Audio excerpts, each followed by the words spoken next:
Kamusta na mga kameds? Sira na ba ang volume up and down ng iyong cellphone at hindi mo na ito magamit? So may paraan pa dyan para magamit mo to.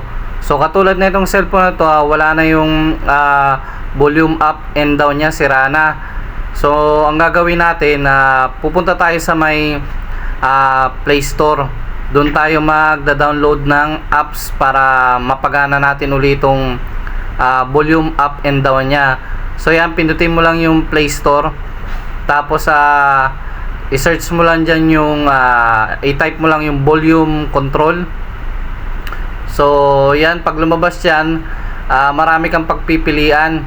Pero ang pipiliin mo itong yan yung assistive volume button. Yan yung pipindutin ko na yan. Yan ang pipiliin mo.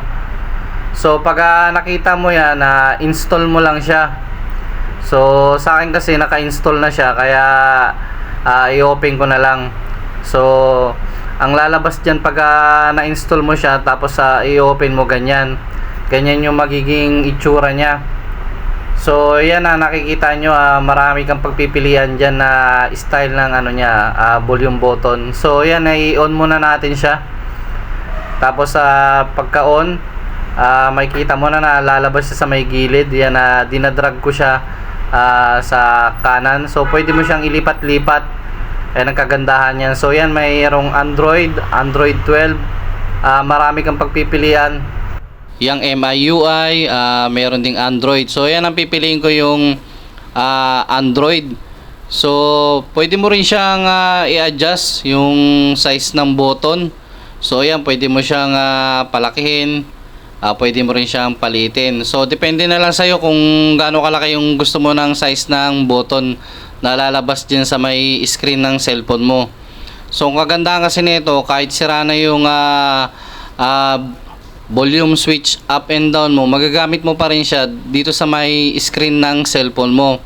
So dahil sa apps na yan, pag dinownload mo, mahihinaan at malalakasan mo pa rin yung volume ng yung cellphone. So napakalaking bagay na ito kasi kahit sira na yun, magagamit mo pa rin ng maayos yung volume up and down. So ganun lang ang gagawin nyo mga kameds pag nasira na yung volume up and down ng inyong cellphone. Yan, malaking bagay yan. So itadrag mo lang siya kung saan pwesto mo siya ilalagay. So yan, pwede mo siyang mahinaan, malakasan. So parang normal na volume up and down din siya. So ang kagandahan nito, magagamit mo siya ng maayos. So katulad yan, nasa YouTube na nagsisounds ako, ayun, na-adjust ko na yung volume kasi to sira na tong volume up and down niya. Wala na, pati pindutan yung volume button wala na rin. So pag ganyan yung mga cellphone nyo, mag-download lang kayo ng apps na to. So sa Play Store nyo lang naman yan makikita.